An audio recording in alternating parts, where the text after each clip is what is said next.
Rabbi, thank you for giving us a fortifying dosage of Ahavat Yisrael. Which reminds me, if I may share with everybody here, when I was in my teens, I was one of those teenagers who were sent to witness the camps where a third of our people perished.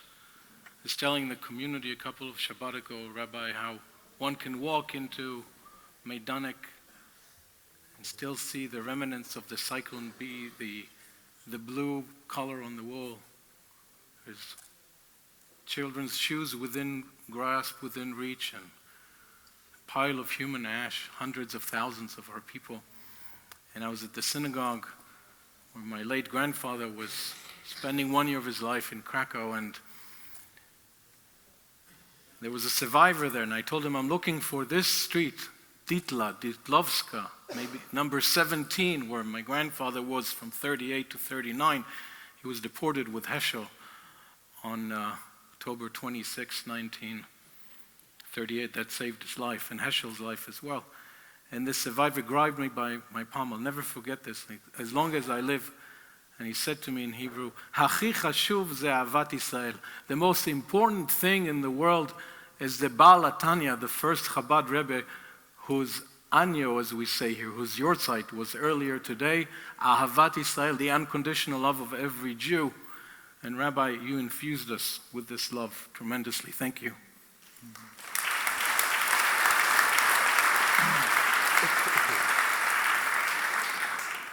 Rabbi, as you well know, sir, there are two approaches to texts.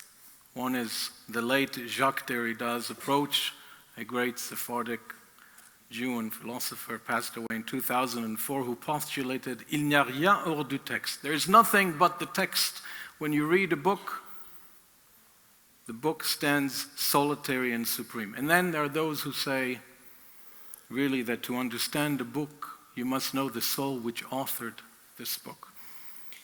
And so we'd like to begin, Rabbi, with sharing with everyone here your familial and soulful origins.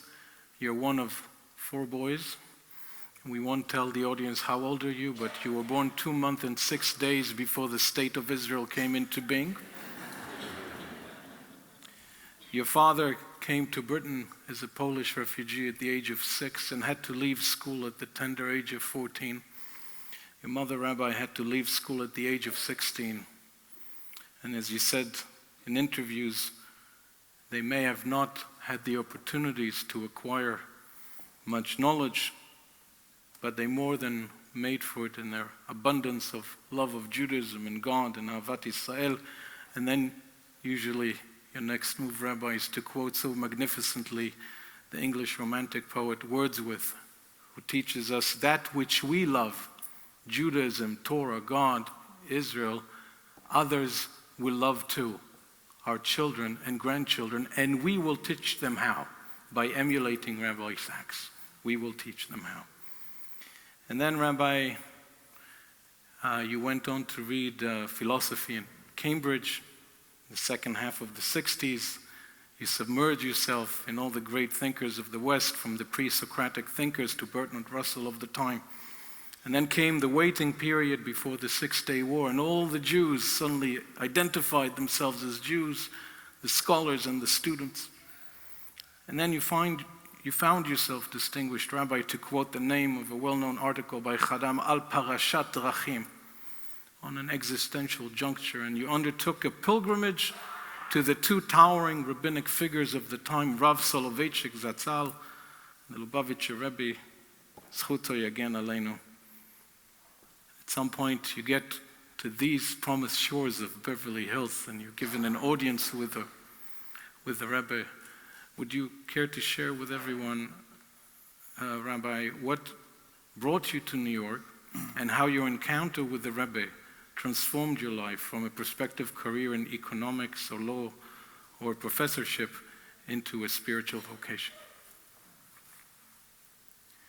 I think the Six-Day War had a transforming effect on all my generation, because the people who only know it in retrospect know it as an amazing and unparalleled victory for Israel. But the weeks leading up to it were horrendous. Really, we who had been born after the Holocaust felt that a second Holocaust, God forbid, was shaping to take place.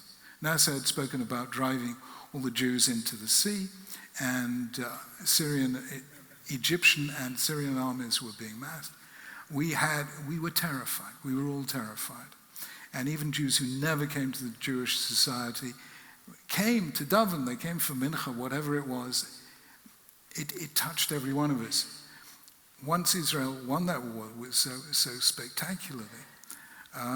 For most people, that was it. That was the end of the crisis. Get back to life as normal. But I wanted to know what connected me to this people whom I didn't know and that were several thousand miles away. What is it about being Jewish that binds you in that sense of shared destiny? As Shimon Bar Yochai put it, when one Jew is injured, all Jews feel the pain. So in 1968, I decided to come to America because America had the best rabbis who could speak English. Full stop, they had the best rabbis, full stop. In 1966, Commentary magazine, it was in the height of all that, inverted commas, death of God theology, had published an issue called The Condition of Jewish Belief, where they'd asked all the great rabbis in America 5 questions. And so I'd seen this, and I took a copy of this magazine and went off, as Simon and Garfunkel used to sing, to look for America. So wherever I went, I looked for rabbis. And of course, I started off in New York, but I landed up here in Los Angeles because my late aunt, Evelyn Goldstein, who used to help run the shop in Beth Jacobs Shul, who lived in Beverly Hills, was here. And I happened to be asking somebody, I said, I'm searching for A.J. Heschel. I've been looking everywhere for him. And somebody said, oh, don't you realize he's here? It's a summer home. Did you know he had a summer home here in Los Angeles? So I went to see him in Los Angeles. He had this shock of white hair, exactly like Einstein. We sat for 2 hours, fascinating conversation. And I had popped into 770 in Eastern Parkway, the home of the Lubavitcher Rebbe, as a 20-year-old student, completely anonymous. Nobody, even I didn't know who I was, I was that anonymous. And I said, I'd like to see the Lubavitcher Rebbe, please. And they all fell about laughing. They said, do you know how many thousands of people are waiting to see the Lubavitcher Rebbe, come back a year's time, 10 years' time. So I said, look, I'm traveling around America. I was hitchhiking around America. No, I was going on a Greyhound bus. And I said, I don't know where I'll be, when I'll be, but here's my aunt's phone number. And so one Sunday evening, the phone went, and it was somebody from 770 saying, the Rebbe will see you on Thursday night. I had no money at all, so the only way I could get to New York was non-stop journey on a Greyhound bus from Los Angeles to New York. I do not necessarily recommend this to everyone. I saw the Rebbe, and he did this extraordinary thing. I'd been going around speaking to all the rabbis. I met Rabbi Norman Lamb, I met the late Rabbi Aaron Lichtenstein. I met lots and lots of people. And I asked them all the kind of questions that philosophy undergraduates ask, And they all answered the questions. The Lubavitcher Rebbe rattled through the questions, in 5 minutes, very, very quick answers. And then he did what nobody else did. He did a role reversal. He started asking me questions. And he was asking me, how many Jewish students in Cambridge? I said, about 1,000. He said, how many come to the Jewish Society? I said, about 100. He said, what are you doing about it? I said, me? What? I wasn't doing anything about it, So he started giving me a hint that maybe I should do something about it. And I began a sentence in reply, a really English sentence. It began, "In the situation in which I find myself." The Rebbe, very unusually, cut me off in the middle of the sentence and said, "No one finds themselves in a situation. They put themselves in a situation. And if you put yourself in that situation, you can put yourself in another situation." And I suddenly realized that this great man, with with tens of thousands of followers, was essentially telling me to get up and do something. As he said to somebody else, a young Jew who came to see him, who told him that he was a great fan of baseball. And the Rebbe told him, "Don't be a fan, be a player." And that's what he was telling me. And I summarized this many years later by saying that people got the Rebbe completely wrong. They saw him as a great leader with thousands of followers. I said that was true, but the least interesting thing about him, a good leader creates followers. A great leader creates leaders.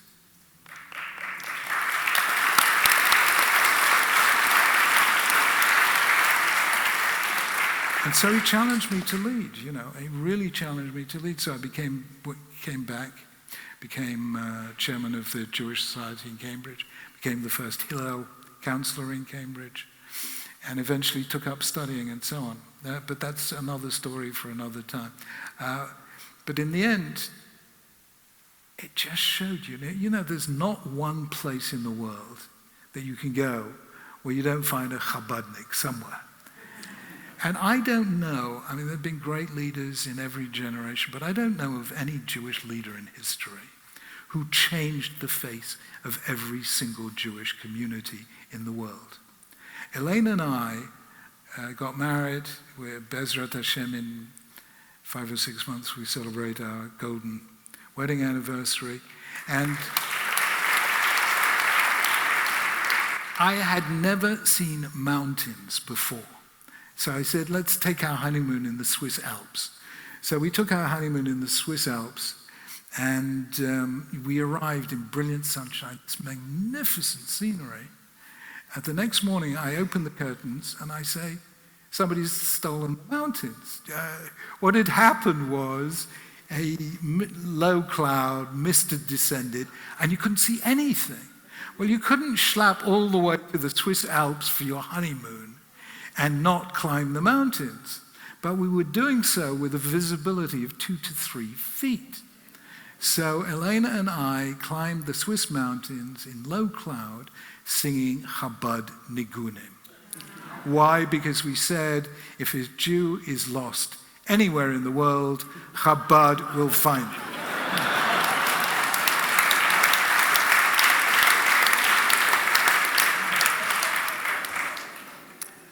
Thank you, Rabbi. Rabbi, in your TED Talk, you offered your perception of what is the preeminent false idol of our time. Every generation has its own false idols. A century ago, a prominent European scholar wrote a book called The God That Failed about communism, and you said that if anthropologists from another galaxy would come to visit at least the secular West today, they would encounter a certain kind of idolatry. Would you care to share with all of us, please, what is this contemporary mode of idolatry, and how does it affect today's individuals, families, communities, and nations? Somewhere around the 60s, something strange happens. I don't know if you've come across something called a Google Ngram. Anyone have come across this? Google have digitized entire literatures. They're working on Ivrit at the moment in conjunction with the National Library and the Hebrew University. So they have digitized copies of everything that was published in England and America since 1900, since before 1900.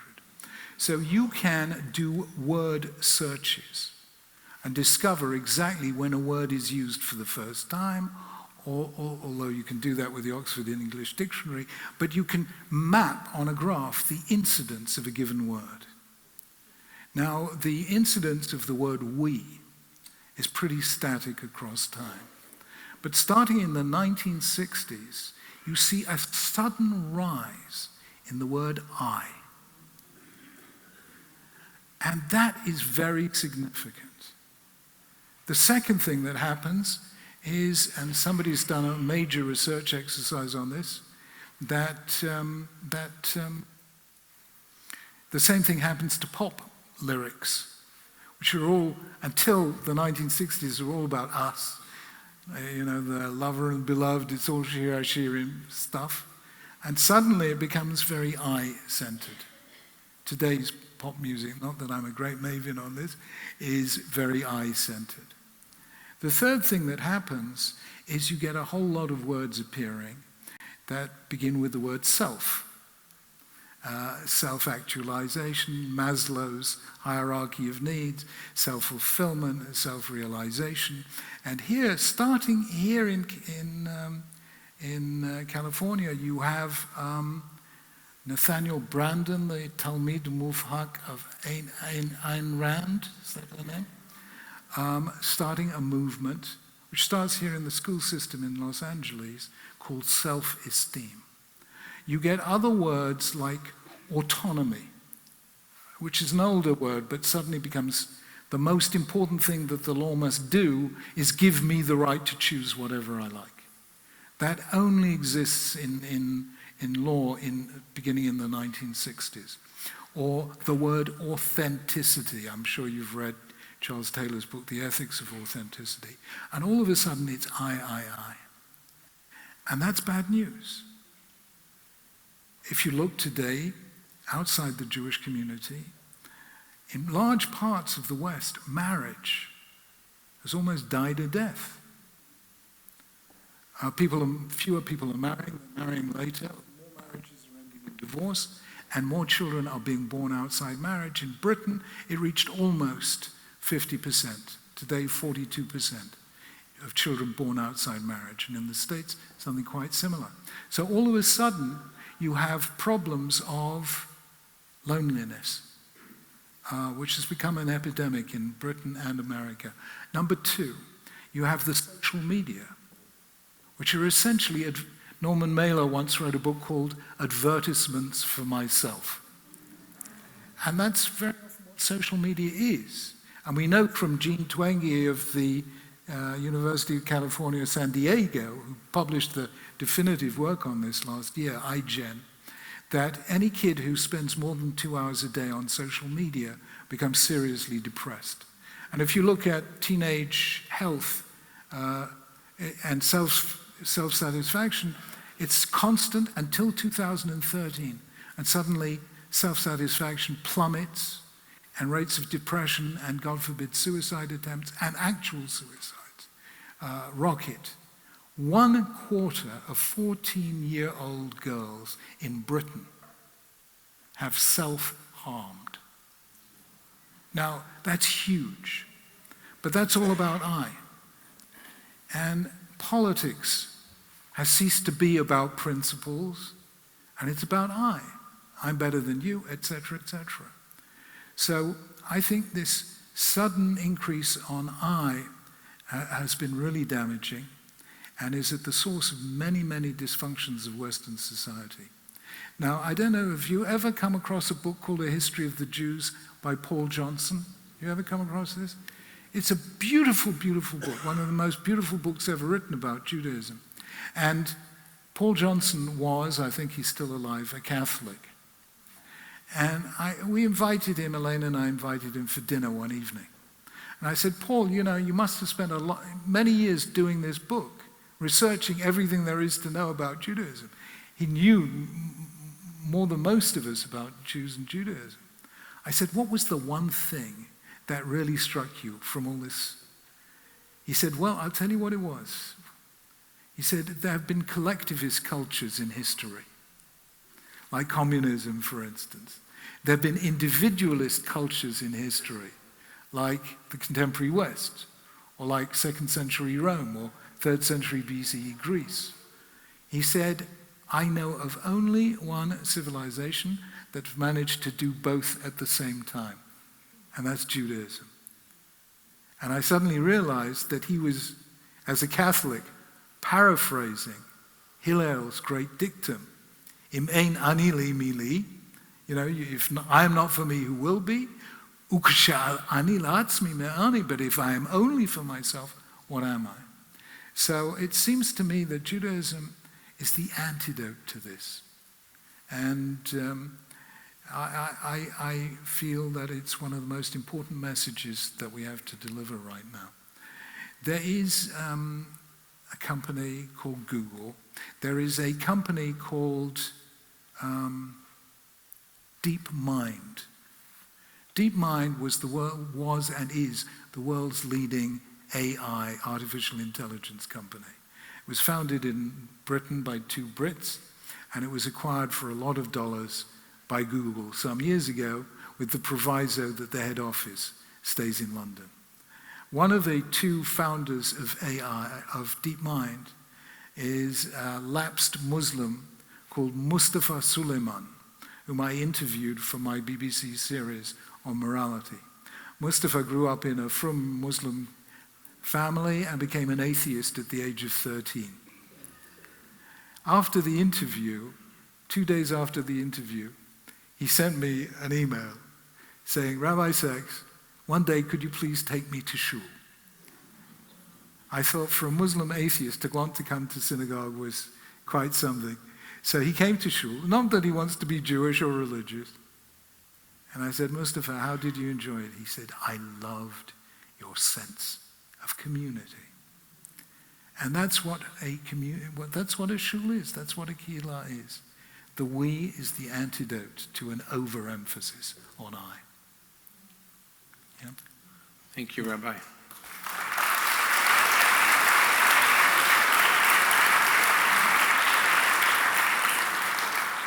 Rabbi, there are people here who started to undertake the endeavor of Daf Yomi now that we've restarted. And there's a beautiful Aggadic portion in the opening tractate of Brachot when one of the Talmudic rabbis comes back from the beyond, if you like, and they ask him, what have you seen? And very famously tells them parsimoniously in Hebrew 3 words, Olam hafuch ra'iti. I've seen a world turned upside down.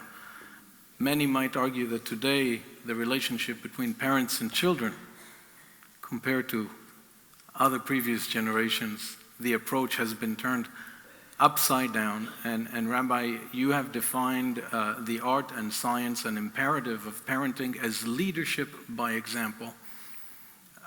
Would you care to empower us with some knowledge about how to do Jewish parenting and human parenting in a Jewish way with all the challenges that we have in the world today, technological and others? Look, I cannot claim to have been a great parent. My wife, Elena, is a better parent than I am, and I'm going to tell you that my children are better parents than I was. But I think there was one thing that defined my approach to parenthood, because it is what I experienced as a child.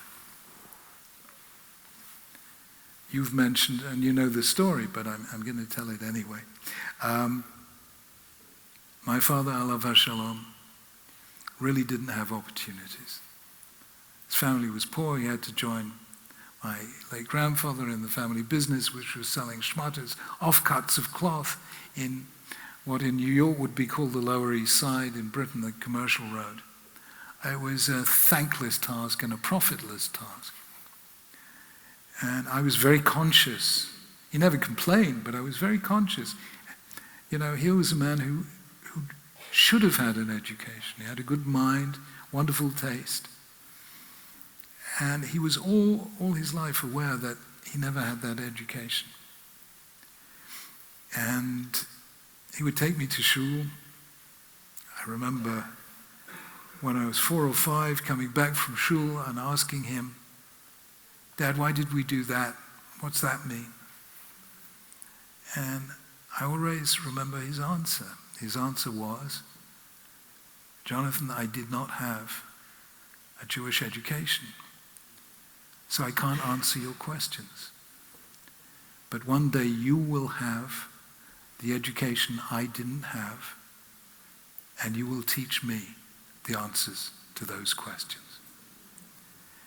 And if anyone asks me, how come Mr. Sachs had a son who became chief rabbi, that is the answer.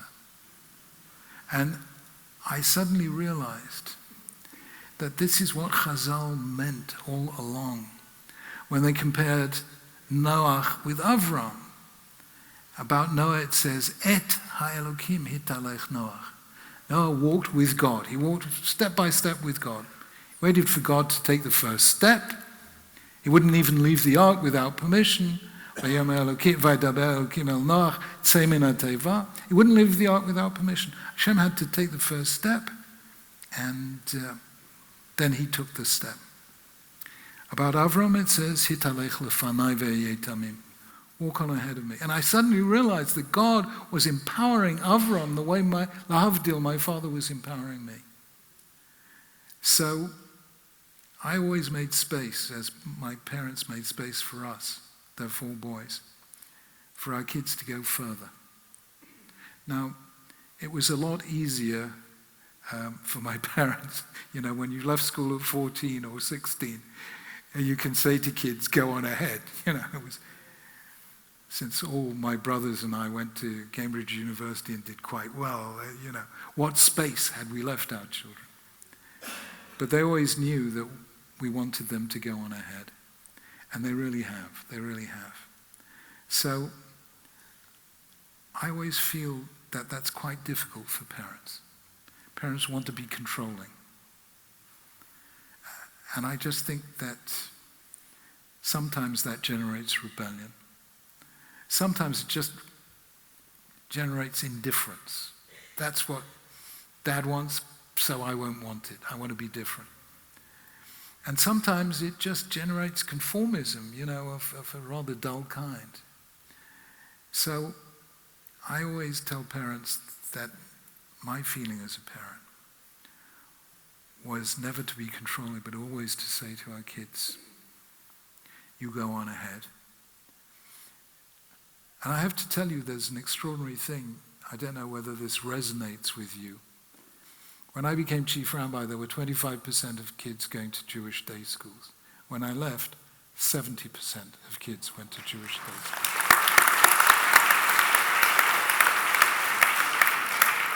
This generated a community-wide phenomenon, which was extraordinary, of children knowing more than their parents.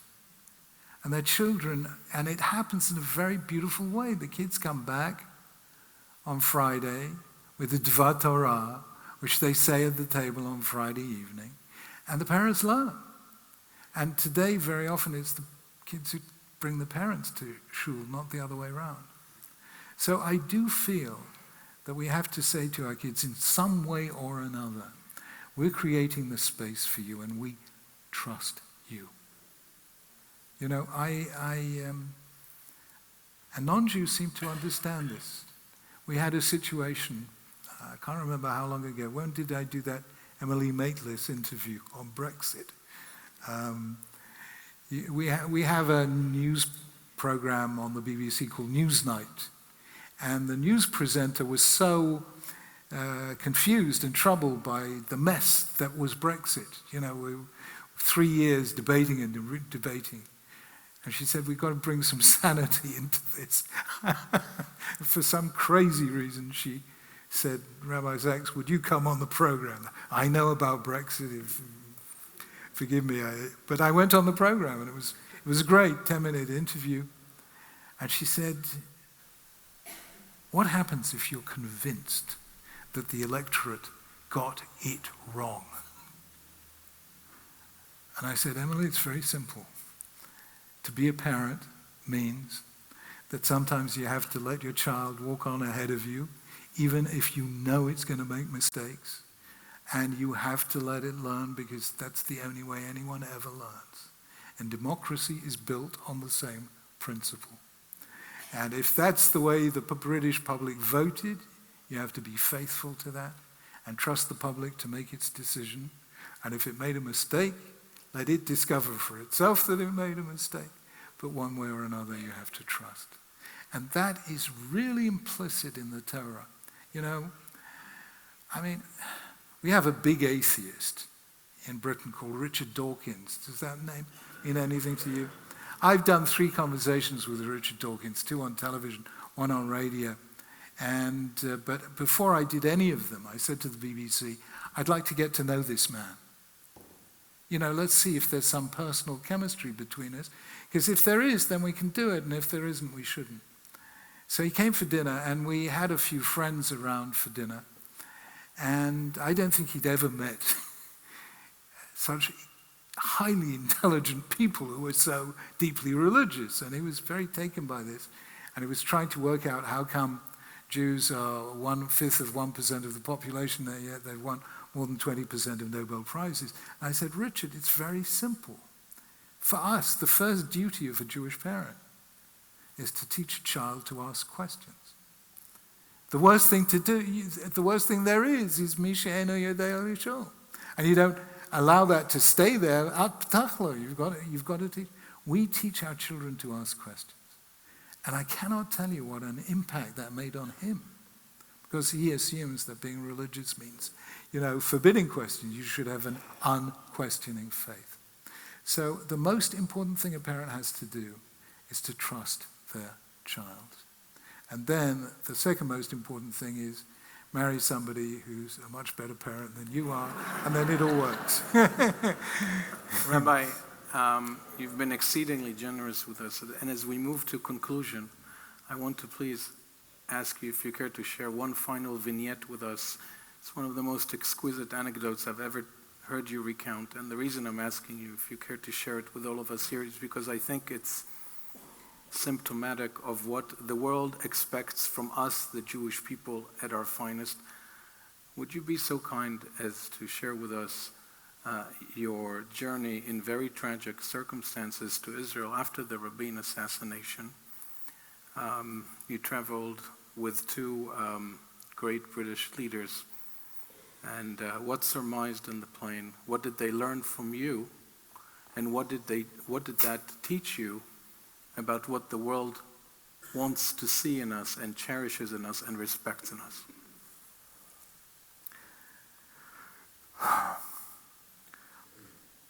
Fourth Yes. 4th of November, 1995. Correct. Motzei Shabbat, we hear of Rachmana litzlan, the assassination of Yitzhak Rabin. The next day I had a day full of appointments, inducting new rabbis in the provinces. But John Major, who was then the Prime Minister, invited me to join him on the plane as part of the official British delegation. He went out with Tony Blair and with Barry Ashdown, the head of the Third Party. After the funeral, he had to go on to Australia, and Prince Charles had been there. So Prince Charles gave a lift to myself and Tony Blair and Paddy Ashdown, so we flew back in the Royal Plane. And the Royal Plane's very nice, but it goes exceedingly slowly. It's like a very ancient Rolls-Royce with wings kind of thing. So a commercial flight from London to Ben Gurion Airport is 4.5 hours. But if you go on the Queen's flight, it's over 8 hours. And it has to stop halfway for breath and refueling in Brindisi. So, and I was due to be sitting next to, and there's just this little 2 compartments, one with 6 seats and one with 20 seats for the press and the et cetera, et cetera. So we're sitting 2 facing 2 and 1 facing 1. And I was supposed to be sitting next to Tony Blair, but there was a general election in the offing, and I thought he might have to form a coalition with the Third Party. So I said, have you ever sat and had a conversation with Paddy Ashdown? He said, no. So I said, you sit next to Paddy and I'll sit and I'll read a book. So here's Prince Charles here, and nobody opposite him. That would be Lèse Majesté. You get sent to the Tower of London for that. And there's Tony Blair sitting with Paddy Ashdown. And I'm reading the only book I have, which was Mikraot Gedolot, with, Chumash, with all the commentaries. And he is looking at this. And he's never seen a book like this. There is no book in English like a Mikraot Gedolot. Even Shakespeare, Midalam Aforshim, it doesn't look like that, with here's Rashi and here's Rashbam and here's Ibn Ezra, here's Ramban. And he was absolutely fascinated. And he said, Jonathan, can you explain this? So I explained to him exactly what is the text, what is the Rashi, who is Rashbam, and who's Ibn Ezra, and so on and so forth. And he's enthralled by this. And we don't realize that nobody quite has that approach to textuality that we have, this conversation, this commentaries on the commentaries and so on. And then he said, Jonathan, will you teach us some? So I say, okay, well. So I give an hour's shiur on Parshat HaShavua to Tony Blair. Prince Charles, just across the aisle, is hearing this, and he comes across and listens in. And for an hour, I am teaching Torah to our future king and our future prime minister. And they were the start of two very, very special and deep friendships. And I said to myself, Ribbonei Shalom, Rabbi Akiva had a verse, B'chol nafshecha. He used to say, all my days I wondered, when will I have the chance to fulfill this verse? I said to myself, I have had a chance to fulfill the verse from Psalm 119. Va'adaber be'edotecha neged malachim v'lo evosh. I will speak of your statutes before kings and not be ashamed.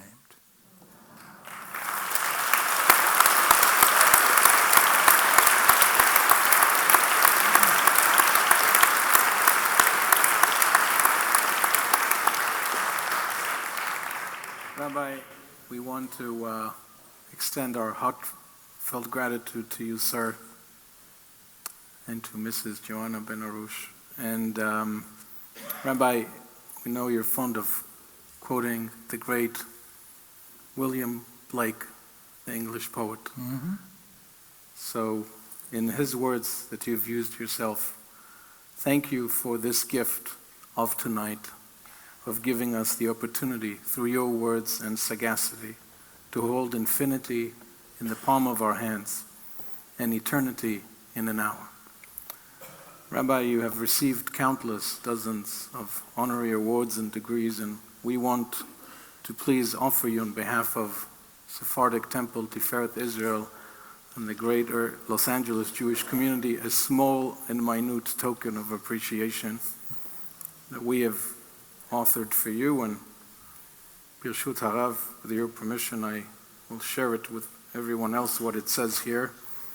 It has our logo and our centennial 1920 to 2020, and it says the following: whereas Rabbi Lord Jonathan Sacks is the supreme representative of the Jewish voice in the conversation of humankind, whereas Rabbi Lord Jonathan Sacks articulates a unique vision of religious humanism for humanity in our time, whereas Rabbi Lord Jonathan Sacks honored the Sephardic Temple Tiferet Israel and the greater Los Angeles Jewish community with a centennial lecture on January 21st, 2020, corresponding to the Hebrew date of the 25th of Tevet, 5780, we, all of us present here, would kindly like to express our heartfelt gratitude and admiration to you, Rabbi, and wish you success in all your worthy and sacred endeavors.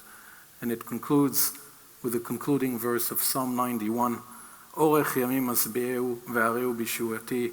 May Hashem satiate you with a long and healthy life, and may you continue to behold in His salvation. Amen. That's lovely. Thank you so much. That's beautiful. Sorry, one second. Here we go.